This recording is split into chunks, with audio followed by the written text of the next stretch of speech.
Goeiedag, baie welkom by NG Wederpark se aanlyn gemeenskap en ek hoop dat vandag se boodskap vir jou regtig tot groot vreugde en ook identiteit, wie jy is binne Christus, hoe jy inpas binne jou wêreld en hoe dit maak dat jy jou dra in hierdie wêreld sal beïnvloed.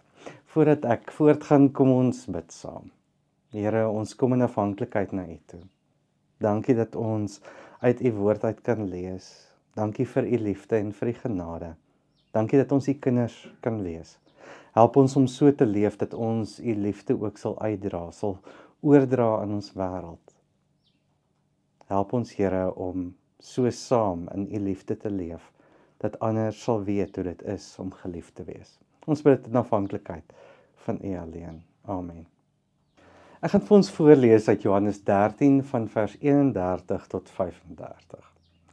Nadat Jesus uitgegaan het, het Jesus gesê, nou is die Seun van die mens verheerlik, en God is deur hom verheerlik.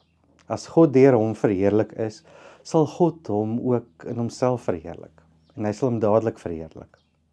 My kinders, ek is nog net 'n kort tydjie by julle. Julle sal my soek, maar soos ek vir die Jode gesê het, sê ek ook nou vir julle, waarin ek gaan, kan julle nie gaan nie. Ek gee julle 'n nuwe gebod. Julle moet mekaar lief hê. Net soos ek julle lief gehad het, moet julle ook mekaar lief hê. Dis hoe almal sal weet dat julle my disippels is, as julle liefde teenoor mekaar het. Ons lees tot daarso. Ek weet nou nie van jou nie, maar daar's oomblikke wat liefde nou nie baie natuurlik vir my kom nie. As ek moeg is, as ek oorweldig voel, as ek honger is of as ek bedreig is, dan dink ek nou is liefde nie heeltemal my eerste instink nie. As ons kyk na ons wêreld om ons, dan word liefde baie keer maklik hierdie fuzzy konsep wat mense mee leef. Hierdie Disney beeld wat gegee word van hierdie romantiese paartjie of die twee honde wat saam sit en suig aan 'n spaghetti en dit is net so happily ever after tipe ding. So dit maak dit ons baie keer van liefde hierdie slagspreuk maak of hierdie ding wat jy op 'n beker kan print of op 'n T-hemp kan sit en sê been there, done that, got the T-shirt, want dit is hierdie euforiese gevoel wat ek veronderstel is om te hê. In hierdie gedeelte wat ons gelees het, sien ons dat liefde eintlik baie meer oor lojaliteit gaan, soos wat die mense in die eerste eeu dit verstaan het. En ons sien dan oor hoe Jesus optree in liefde en hierdie opdrag van liefde wat hy self ook uitleef, die voorbeeld is vir sy disippels. So, kom ons kyk vandag na hierdie gedeelte waar ons praat oor die liefde, maar ook as 'n opdrag van hoe ons vir mekaar moet lief hê. Dat dit nie net 'n fuzzy gevoel is of iets wat ek esoteries oor gaan nadink nie, maar iets waarna ek werklik my verbondenheid aan God met ander kan voel. So dink jouself nou in hierdie gedeelte in. Ons het net in die gedeelte hiervoor het Jesus sy disippels se voete gewas. Hy was diensbaar. Hy wat hulle rabbi was, het gekom en as 'n slaaf eintlik kom optree teenoor sy disippels om te sê, maar ek kom lê iets vir myself neer. En hierso sien ons hoe Judas die deur agter hom toe klap, hy maak reg om Jesus te verraai. En hierdie liefde word baie meer konkreet. Dink jouself in as Jesus sou weet wat gebeur in hierdie toneel, want hy weet wat gebeur in hierdie toneel, sien ons uit die sielkunde uit dat iets van die adrenalien inskop, sy amygdala is aangeskakel, mens dink baie keer soos 'n veg of vlug tipe situasie en Jesus reageer nie uit woede uit of uit bedreiging uit op nie. Hy kalmeer die situasie. Hy noem sy disippels kinders. Nie as 'n manier om na hulle toe af te praat nie, maar eerder om te sê, ek sal julle verbind. Julle is myne. Dit is 'n taal van liefde wat hy gebruik. Eintlik ook juis vir mense wat hy besef nie heeltemal die impak gaan verstaan van wat hier gaan gebeur nie. Jesus kom nooi hulle in op die manier van hoe hy is, hoe God is. Hy kom nooi hulle in die identiteit van wie hy is, van wie God is, in liefde. Maar hierdie liefde sien ons nou as 'n nuwe gebod hierso, en wat maak dit net, want ek bedoel dit was nou al in van die begin van die evangelie al af daar. Maar hierdie liefde word iets van self neerlê. Dit wat God self ook kom doen, word vir hulle die manier van leef. En sien 'n paar goed hierso wat gebeur. Jesus kom aan die een kant as iemand wat binne die patron-client stelsel leef, kom tree hy op as iemand wat wys na God toe. Ja, hy self ook God, maar hy wys hoe God optree. God tree eerder in liefde op as in mag. Hy tree eerder in opoffering op as in vergelding. En ek dink dit is vir ons deel van die belangrike boodskap van hoe ons onsself kan instel vandag. Mens kan seker terugvra, hoe het so 'n gedeelte, wat eintlik vir ons baie bekend is, vir ons vandag iets te sê.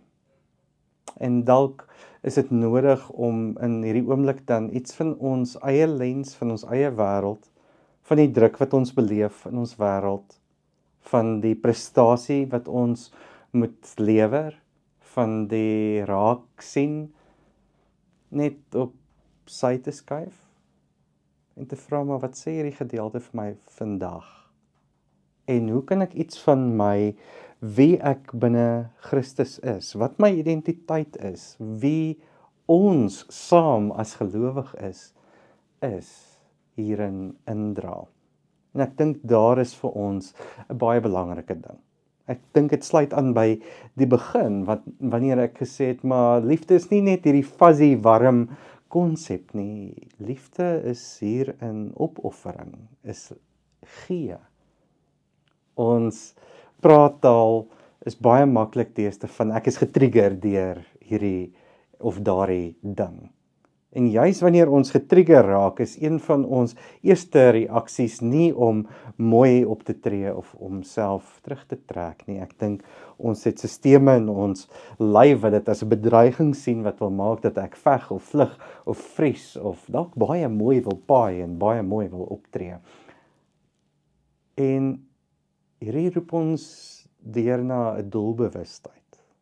'n Doelbewustheid wat ons trek uit ons identiteit, wie ons binne God is.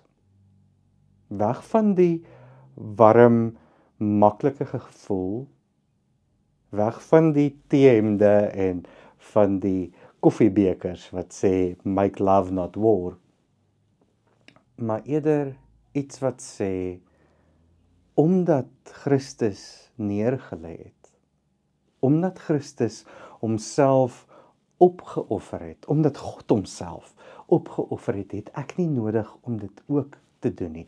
Ek kan myself op 'n manier uit hierdie samelewing se druk uit verwyder en vra, maar wat maak werklik saak? Ek dink dit is 'n bril wat ons kan help om ons vorentoe te trek. Om te vra, maar hoe kan ek iets van Christus se liefde en genade, Christus se wysheid om sy disippels as kinders raak te sien en te sê, maar hoe gaan ek hulle leer in hierdie omstandighede? Dis nie waarna toe ons wêreld ons druk nie, want ons wêreld wil maklik vergeld en bedreig en opblaas en ek moet belangriker en groter lyk as wat jy is. So as ons nie gaan nuwe balsale bou nie, as ons nie ander mense gaan wil beïndruk met die krag wat ons het nie, maar eerder in die neerlê, in die identiteit dat ek weet ek is aan Christus verbind, dan is die manier hoe ek eer aan Christus bring. Christus wys juis ook deur dalk in die regte oomblik myself terug te trek. Sê maar ek hoef nie nou op te tree nie. Hoe gaan ek met wysheid en insig hierin optree? Veral dink ek so in 'n laaste kwartaal wanneer mens dink, daar's nog so baie dinge wat moet gebeur voor Desember, voor ons klaarmaak met hierdie jaar. Is hier iets wat ons regtig intrek na wie ons is binne Christus? En ek hoop en bid vir jou dat jy iets van God se genade sal beleef. Dat jy iets van sy neerlê, juis as Christus se verheerliking op die kruis sal raak sien. Dat ons die manier hoe Johannes iets van God se troonbestuiging, juis in sy vernedering, sal raak sien. Mag ons so iets van God se liefde ervaar in hierdie week. Mag jy daarin ervaar dat jy genoeg is, dat jy geliefd is, dat jy binne God is. Mooi week vir verder. Totsiens.